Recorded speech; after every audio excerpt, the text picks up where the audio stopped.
So sorry, are we? What's happening, Niall? Well, it's technical problems, but we're ready Yeah. for action now. So are we Are we actually recording? And I don't have to sort of say it's okay to record me. No, it is okay. You are being recorded, whether it's okay or not at this moment. Okay, We're in action. we're in action. Yes. Yeah, you look kind of lonely there on your own in the Well, studio. I feel, yeah, I am lonely at heart, I suppose. Put it that Okay, way. you're glitching on my screen, but let's ignore that anyway. So yeah, sorry I'm not in. I'm just trying to keep all my colleagues safe. Anyway, yeah. Bleh. Anyway, we wanted to talk. Are you going to explain about... that now? It's not that you're tempted to attack them or go on a violent rampage, no. but you've got a cold. Would be an essential. No, I'm going to just leave it hanging. Yeah. Leave that hanging. Okay. I'm having a bad day. Yes. Anyway, we're going to talk about, speaking of having a bad day, this poor fecker. Yes. Typical story of a drug smuggler, isn't it? There's, the debt, the gambling problems, the, fanciful life at sea, the job that is significant if you want to traffic cocaine. And he's, of course, seen quite a lot of the world before it's all come a cropper. And he's found himself in prison, presumably in Limerick, because he was in court in Limerick there before Christmas. Yeah, I'd imagine he's in Limerick jail. We're talking about a guy called Kamen Petkov, a Bulgarian man who was caught with the value is given as 21 million euros of pure cocaine, but it's described in court that could be worth up to 105 million on the street when it's caught and sold. Presumably he's in Limerick, and at some point we'll get to at least put in a request to move back to Bulgaria. But he's in it for a lonely stay. He's 36 years of age, and he was 2 years bobbing about the waters across the world. He had a fantastic adventure. Yeah. Before he was asked at some point, and we don't have the detail of that, in Brazil to transport drugs. No doubt he wasn't asked too nicely, but he agreed to do the job nonetheless. He would clear his debts and pocket a few bob. 150,000 he was going to get, was he, to transport this cocaine? Yeah, I mean, he hadn't actually got anything at this point, but he was due to get 150,000, which is a really significant amount of money. Life-changing, I think, for most people. Yeah. And he, of course, said it's his first ever time doing it. Yeah. Which they always say. I mean, their history of catching first-timers is phenomenal. But it is phenomenal. It's extraordinary. I'd say 99.9% of all drug traffickers are on their first ever. Because if you get away with that first one, obviously you can just keep going. But so, I mean, it's an interesting way because we hear all different ways that cocaine comes into the country. We obviously did a story recently about an Eastern European guy flying in bales of cocaine into Ireland. We have the MV Matthews situation where you have really a whole ship dedicated to moving this cocaine, no other cargo. But this is a different case in that this is one individual corrupted basically by drug traffickers he was an electrician, Mr. Petkov, on this ship totally legitimately. But what he did was he took these bales of cocaine and basically hid them on the ship. At one point he had them hidden under bunks in rooms that weren't used, and then it was being stored in an air-conditioned room. So there's all different ways that the cocaine comes in, and this is obviously a way that that just to corrupt a single member of staff who is trusted, and it's a huge amount of drugs that could have got into the country. Yeah. Now, my understanding is that these drugs were being shipped for a UK outfit, and they weren't for the Irish market at all, which maybe won't surprise us too much because it's a lot in one bulk. It would probably make up quite a significant amount of our yearly usage. The UK market's obviously much bigger. But nonetheless, the plan was to drop this drugs into foynes in Limerick. Of course, we don't hear much of. No. I was told recently that a lot of those deep sea, I don't know whether foynes is a deep sea port, but Belfast has, and other places have these deep sea ports. It's the less well-known ones that probably don't have the same amount of customs and all the rest of it that they are using to get drugs through. Now, they would have transported them on again, presumably if it had landed successfully, the drugs would have been broken up into smaller packages and moved out of the country on different ferries to lessen the risk of them being caught. But the minute they sort of land that mother load and break it up, they're lowering the risk all the time of the amount of money that they are going to lose if there's an operation.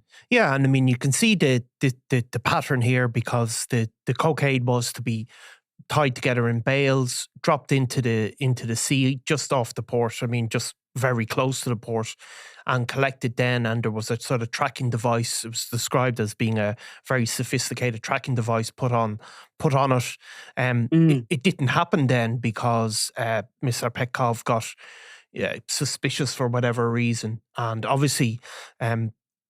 So it was caught, but this is again, it's described as an intelligence-led operation. Well, I was going to just say that because really, people's suspicious behavior, if they get a bit nervous, sometimes that happens. Yeah.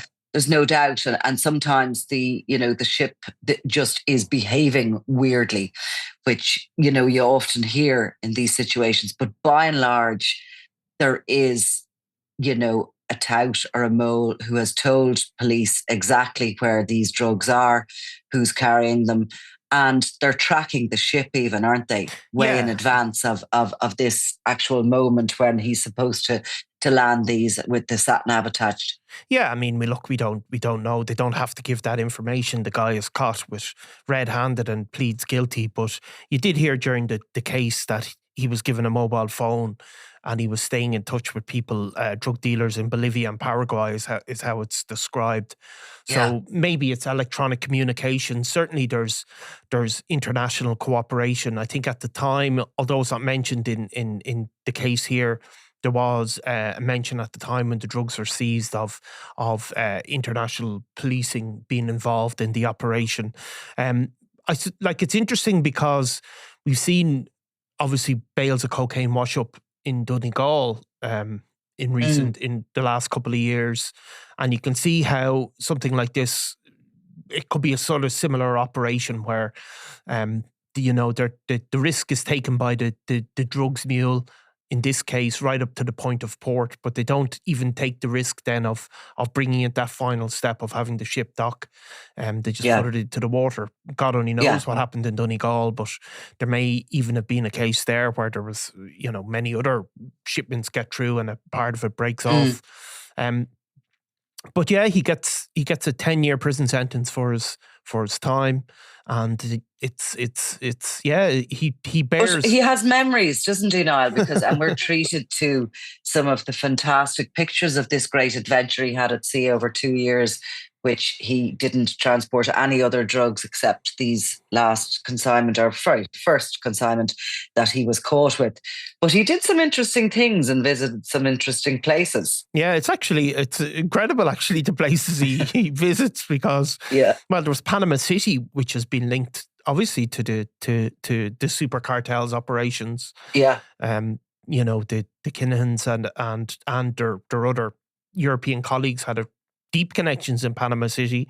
He also visited Dubai, Saudi Arabia, Brazil, Sicily, Italy, and Morocco. It's kind of right.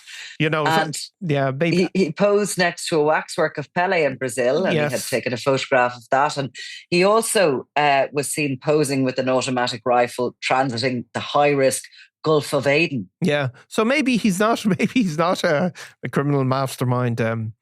Certainly doesn't seem to be. He just likes selfies, for God's sake. Criminal masterminds can just like their selfies too. But he describes, and of course he's pled guilty, so he gets his defence get to give his version of events, I suppose, in court as he's being sentenced.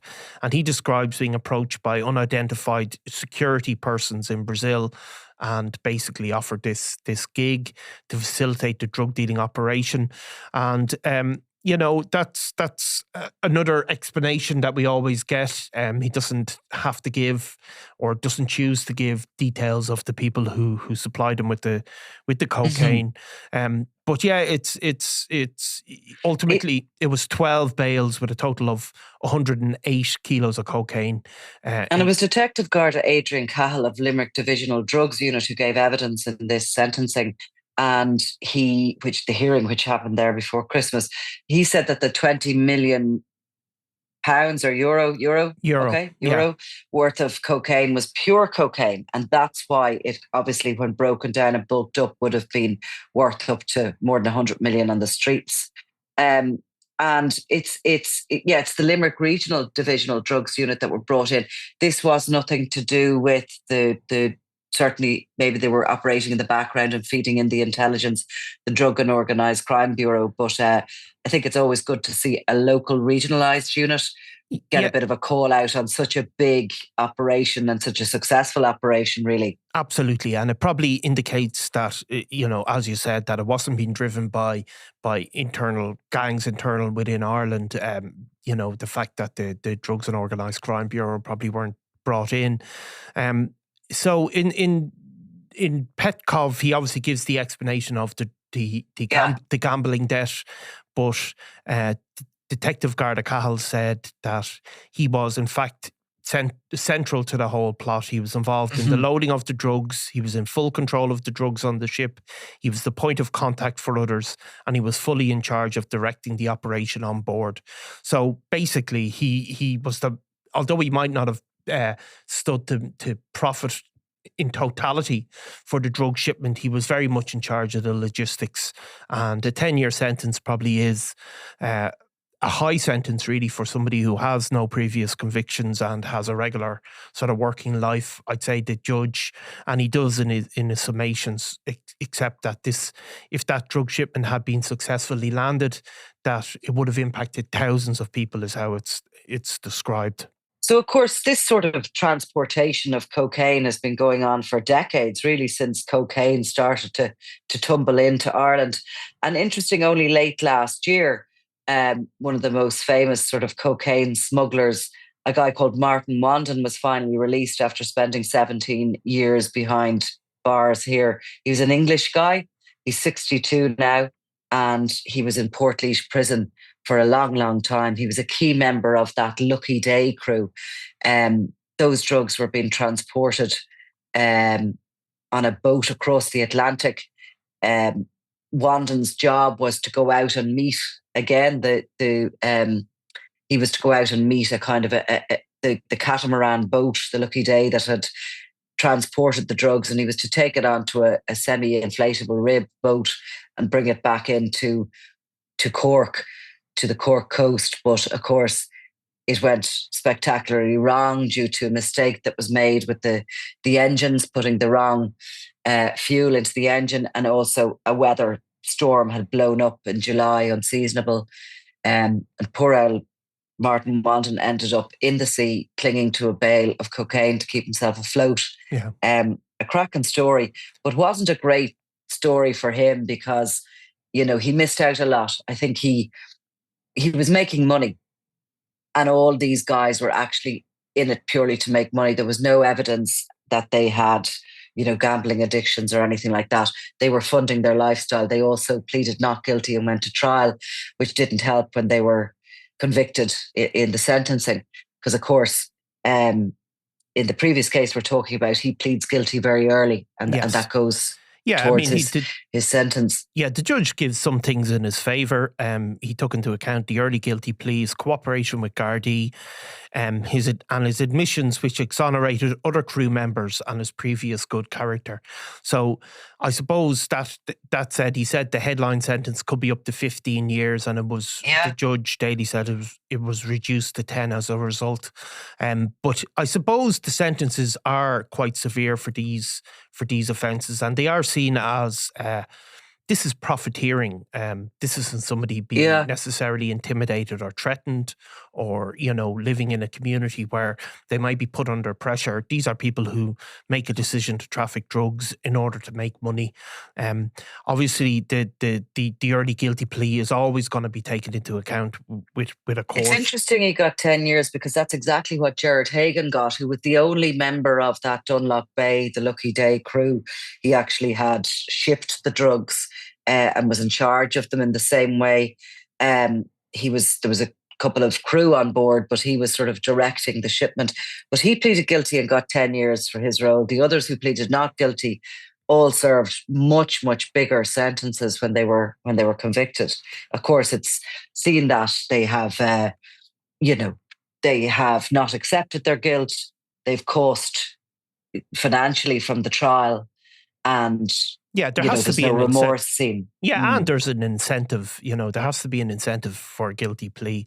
But it shows you, I suppose, that how long ago was the Lucky Day? What year was that? The Lucky Day was in 2007. Yeah. He was sentenced a year later. So, I mean, there's not the only thing that's really changed is the sophisticated tracking device to be put on the bales of cocaine in that 17 years. The use of Ireland's, the fact that Ireland has such a long coast that is effectively untrackable at all times. The fact that the ships are coming across the Atlantic, and Ireland is the first port of call effectively, once you get across the Atlantic is all the same. And the fact that, that shipping is still probably the only way to get in really large quantities in one single go. It's all the same. It's just that you have a much better GPS than when you drop the cocaine into the... But Niall, the Irish coast must be still seen as a weak link, because, if you're trying to get those drugs to the UK, it would make far more sense to just go around Ireland and dump them in the same way along the UK coast, which is equally, and if not longer than ours, and craggier, and has all the same kind of geographical aspects that we have. So the Irish ports there along the west coast must be seen as, a way in. Well, I mean, if you because you still have to transport them onwards, so you have a greater risk than... You do, but I mean, I suppose the difference between England and of course the French coast or places like that is that, in terms of our military infrastructure, I mean, we're just not at the same... We're just not in the same position as those countries. I mean, Britain is traditionally the world's most successful naval power. It's a country with nuclear weapons. It is a country that is a highly militarized system. So with radar and tracking, and you hear it all the time in terms of the Russian ships going through British waters. I mean, I don't know the ins and outs of the radar or whatever it even is these days, but Ireland is obviously a totally different matter. And we just simply don't have the military resources to, or even the fact that we are a neutral country and aren't in direct conflict with anybody in theory. We just don't have the resources to bring it along. Obviously, then as well, once the drugs land in Ireland, there's a free movement treaty between Ireland and the UK. So getting it across the Irish Sea is not as onerous as it might be to get in other ports. And obviously, then we're part of the EU as well. So if there is logistics within the EU, the same goes for perishable goods coming from Ireland. They could be moved into the EU at, in theory, it should be very, very simple. So you can see why Ireland is an attractive point. Yeah, and I wonder as well, is it something to do with the sentences?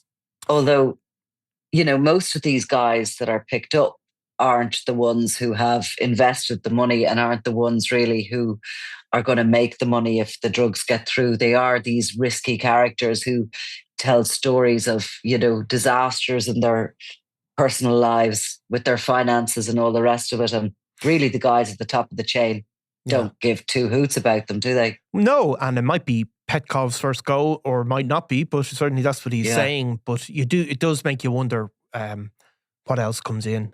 I mean, there must be so much that I mean, I don't know. There have been figures thrown out about what's caught relative to what gets through. And it's, I remember reading the figure 10% is caught and 90% That's gets what through. they say. Something That's like what that. they So say. if you just consider something like this, it's obviously come from intelligence, whether it's electronic or human intelligence, who knows? But it's just, the idea is, I suppose, that there's like if one of those bales of 155 million or whatever the final figure is, there's one is caught. Well, street value of, I can even do this some, street value of 100 million had it got through. Yeah. Say if that's a tenth of, and that's only, I suppose that's only one seizure of the year. So you have to look over a year. But let's take that seizure alone. Yeah. But that getting caught, a billion gets him? A billion street effectively, value? Is that right? Effectively of that type, you know. So yeah, you that's one. Yeah. I hope I'm right there now. No, you are right. You are roughly right. Yeah, but that's of that type as well. I mean, there's obviously all the other types of smuggling in terms of the planes, for example, that we did. Yeah, 1/10 of them are caught, and so it just shows you as well. It just shows you people are taking a ferocious amount of cocaine, aren't they? They're taking a ferocious amount of cocaine, and for a mule, as he's described, he's in a trusted position, but 150,000, which is what he admitted to, it's still a lot of money. So somebody is making 10 times that as well if that drugs have landed, if not more. For sure. All right, well, we leave it at that. Thanks, Niall. Thanks, Nicola. I'm Nicola Tallant, and you're watching Crime World, a podcast about criminals, drugs, and the underworld in Ireland and across the globe. Make sure you subscribe to our channel and turn on notifications so you can be the first to watch all our latest episodes. You can also listen wherever you get your podcasts.